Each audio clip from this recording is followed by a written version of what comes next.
Come right to Salzy. Come right to Salzy. In a Guntersville 5-pounder on the Yo-Zuri Rattl'n Vibe. I'm going down. Man down. Look at that. In the face.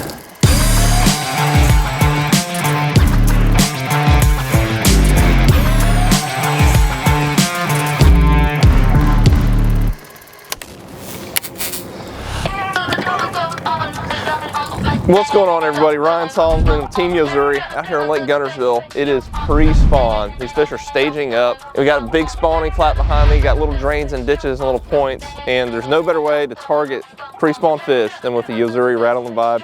As you can see, this one's been chewed on pretty good already, and they have a matte finish, so it holds its color for an amazingly long time, but you can see there's teeth marks all over that thing.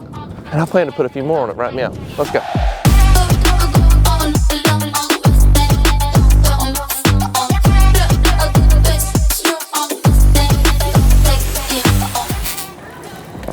Key when fishing a lipless, as Yo-Zuri calls it, the Rattl'n Vibe. Key to fishing a vibe is to reel it quick. One, you want to get a reaction bite, but two, when you come into contact with anything, like right now, I'm fishing a big grass flat. You want to rip and create a change of direction to create a reaction strike. So I'm reeling it, just made contact with the grass, I'm gonna pop it up, rip it out. And that bait's coming up and fluttering down. And a lot of times you're gonna notice you're gonna rip it out like this, and it's gonna boom. And that the bonk is the fish eating it. Didn't know if anybody, I thought it was understood, but now you know. But we're gonna catch them on this today. It's gonna be a good time. And don't be afraid to get aggressive with it. Really get to cranking on her. Be careful with it at the boat. That's a big one. That's a really good one. She locked it up. Oh God. Oh God, she's going the other way. This is a big one.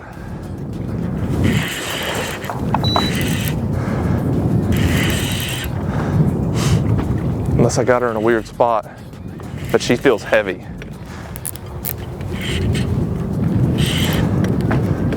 Oh God, don't jump. Oh yeah, that's a nice one.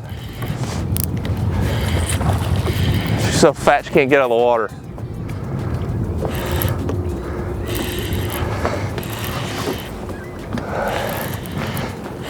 She's cranking me right. Oh yeah. Okay, I'll take her around to the chair here. This is the Elite Series Pro landing chair. Come right to Salzy. Come right to Salzy. In a Guntersville 5-pounder on the Yo-Zuri Rattl'n Vibe. I'm going down. Man down. Look at that. In the face. That's a Guntersville 5-pounder. I told you we were going to catch some. I told you. Look at that meat pie. Biggin'. I caught it right at 5. Y'all want to weigh it? Let's weigh it. Let's see how big this thing is. Oh where is the bubba at? Oh where could it be? Hee hee. All right, I'm gonna call it 5'2". Oh, I'm close. 415. Just under. 415 on the Yo-Zuri Rattl'n Vibe and Matt Crawl. Man, I would love to let her go, but I want a picture later, so we're gonna keep her. Oh yeah, oh my God, yes. This is another giant. This might be bigger than the last one. The Rattl'n Vibe bite on Lake Guntersville is happening. It's my favorite time of year. She might come up again. Hope she stays down. I might have big-eyed her in the waves, but she's still good. Get the Yo-Zuri boat flip. All right, it's just a 315. No big deal. She's kind of skinny. See that? All right, here's the deal with bass fishing. You're gonna grab them by the top lip. It really subdues them. But when they got that Rattl'n Vibe in the bottom lip, you don't want to grab the bottom lip. Hey guys, here's my bass. I'm just kidding. 3-pounder. She's skinny. If she'd be fat, she'd be like the other one. But heck, I'd almost be scared to say that fish might have spawned already. The water temp's 55, it's possible. Let's put her in live well. But when she jumped the first time out there, I just saw that big head. You know, that thing, they're biting today. Before this front, I was like, ooh, we gonna catch him. We gonna catch him. There's another one. That feels big. It's hard to tell, guys. Oh my gosh. It's just hard to tell. There's fish staging like crazy. He's about to jump. Stay down. Ski them in. When they get like this, ski them. That's the pro ski. The pro ski. Ski them. Bring them right to the boat with that Rattl'n Vibe. Another one. See, when they get in the corner of the mouth like that, it's hard to tell how big they are. These fish are post-spawn right here. Look at that. See the fish peeing? These fish have spawned. This is crazy. Got a little black lipstick saying hello. Man, they're eating crawdads trying to heal up from that early spawn. You know what? We'll just let that one go. He's not gonna make the bag today. Nice and green grass fish. He said, bye. A key to anytime you're fishing grass flats in a lipless. So the first thing I did was drop a waypoint once I got bit and I hit spot lock. I don't want to move the boat. A lot of times, whether they're staging up for pre-spawn or we're catching a few post-spawners, a lot of times you found an intersection with bass. So you got fish coming and going. And odds are you got a lot more fish around you. So don't move the boat until you've fan casted thoroughly around your area. As you can kind of see them pulsing the lure up and down, ripping it out of the grass.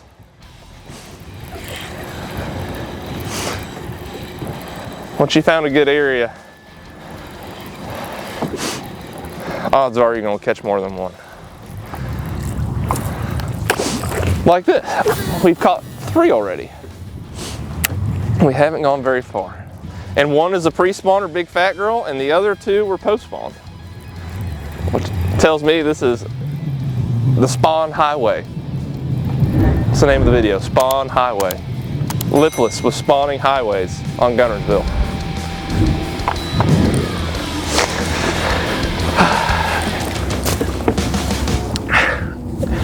Every once in a while, you do some dumb stuff. I have locked this reel up. I don't even know how it happened, but the reel's gone forward. And there's no way to back off a bait caster.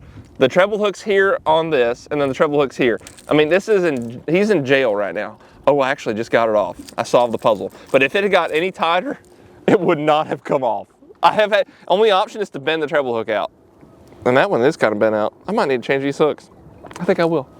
I've caught a lot of bass on these stock hooks. And the stock hooks are great, but when it's time to change the hooks, you get you a nice pair of little split rings. This is Texas Tackle.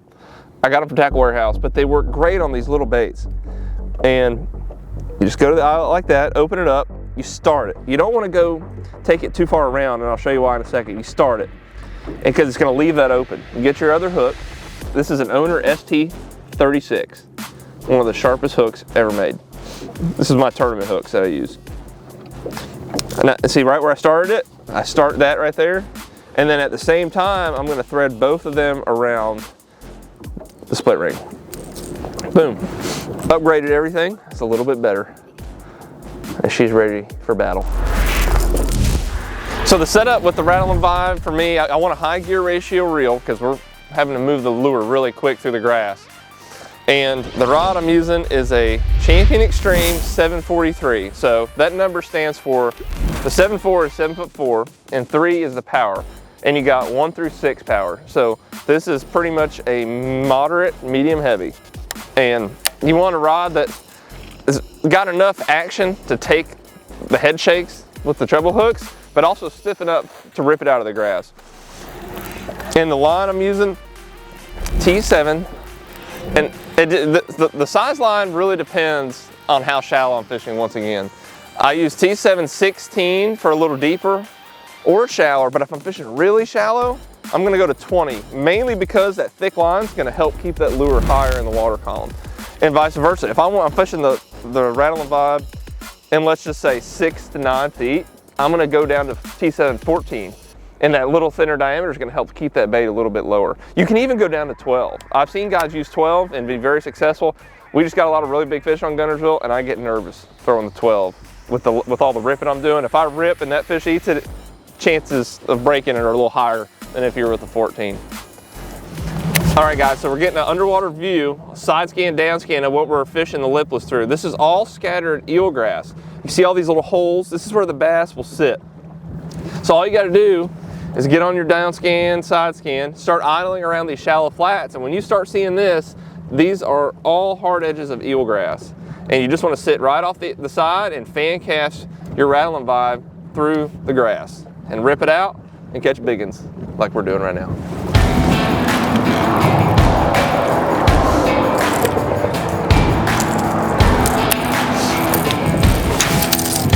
Easy. Places you want to throw the Squarebill are chunky, rocky banks, as well as laydowns, but on this lake, for me, I'm throwing it down rocky banks and over top of grass. Bridge corners are phenomenal. This is a shallower bridge we're under right now, so instead of a deeper diver, I'm throwing the Squarebill. Well, there's also a little bit of grass growing down the bank as well. But you just want to parallel it. A mistake I see a lot of people make is they make a really long cast. I'm making short, accurate casts and picking apart the bank.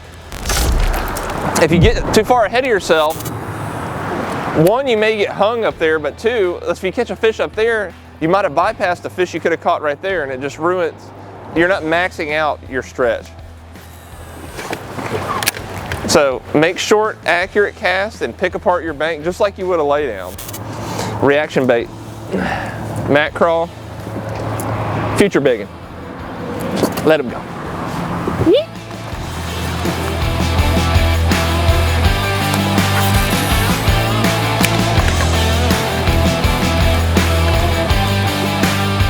There he is. Feels like a pretty good one. Oh, he's not that good. He short lined me at the boat, so I thought it was pretty good. Look at that. Look at there. On the new 3DB Squarebill.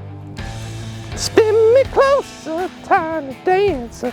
All right, there he is. He hit it at the boat. Hey, we're getting a little something going on the Squarebill, catching bucks, but hey, eventually they're gonna turn into some big ones. And I got a piece of his lip on there. Probably good luck, huh? And he hit it at the trolling motor. He was so hot, I was like, I don't know what to do with him. Fish.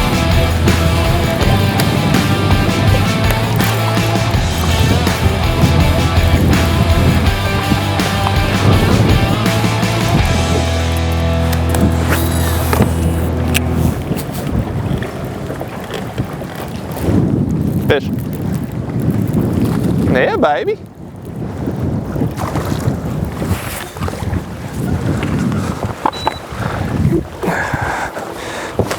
Guys, they may not be big, but we are putting on an absolute clinic with the buck bass and the Yo-Zuri 3DB mat crawl. They're eating it. Got on a little pattern today. The wind's blowing, hitting these rock transitions. And if you're not in a tournament, that is just plain fun right there. So I started out the morning thinking fish are in transition. I probably need to check some secondary points, maybe some drains leading to some grass flats. I figured I'd stop on a bridge on the way in there. Did that. Really wasn't a good situation. We had a ton of floating grass, so I made an adjustment.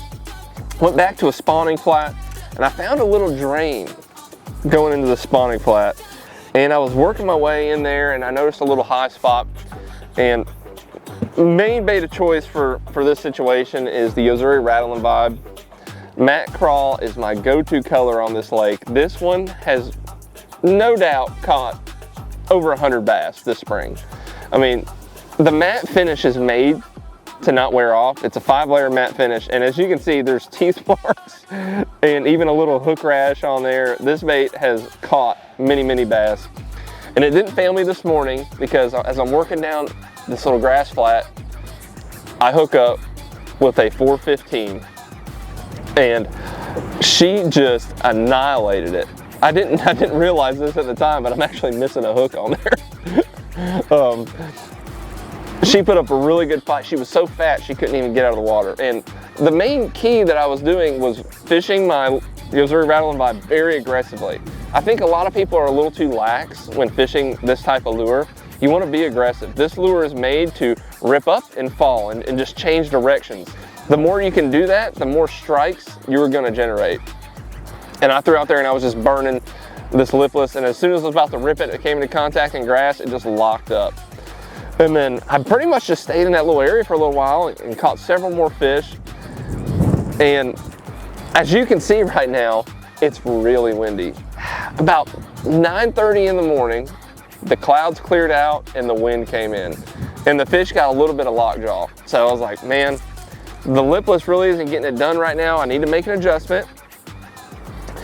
And I decided to get to a little bit more protected banks, and I pulled out the brand new Mac Crawl Squarebill from Yo-Zuri. And man, it did not take long. I had a bite on the corner of a bridge, kind of worked my way around the riprap, and then I caught one. Not a big one, but generated a strike. Kind of worked my way down a bank a little bit, turned another corner, and as I'm ripping the bait out of the grass, it has grass on the bait. It was right next to the boat. This fish busts the lure like a topwater. Oh my God, did you see that? Oh my God, I ripped it up and he freaking hit it like a topwater. And it had grass on it. What in the world? That was awesome. It was like a 3-4 pounder. Let's see if he comes back. I got goosebumps watching. That was one of the coolest things that ever had happened. I jerked it really hard. And he, just like we were talking about triggering a strike, it triggered something because he got real crazy. And just started generating bites. So I come out of that area and I'm looking around and I see another little steep rocky bank kind of leading into a spawning bay. I said, it looks very squarebillish to me. Let's give her a try. Drop the trolling motor. I think 5-6 casts into that. I have one lock it up at the trolling motor. Another one about 13-14 inches. And these are the males leading into these spawning bays. So it's like, all right, I know I'm kind of doing the right thing. And about that time, I don't know, it's 10:30, 11 o'clock, and the wind started gusting at 30 plus. We have a crazy front coming in. And I decided to make my way to more of a protected pocket. And honestly, it's a little too windy to fish right now. So we decided to come in here and give you a little wrap up. But that was my morning. Had a phenomenal start to the day. I think if I got out here a little earlier, I really could have put a hurting on them with that lipless. But if you're ever running into adverse conditions, just think, how do I need to adjust to generate some strikes from the bass? And for me today, it was going to the Yo-Zuri Mac Crawl 3DB and the Squarebill. And this is my first time throwing this one. It's a brand new color, and I'm highly impressed because obviously I already love the color in the Rattl'n Vibe. So when these come out, go check them out at Tackle Warehouse or your local retailer, and I promise you, you're not going to be disappointed. So till next time, keep your lines tight.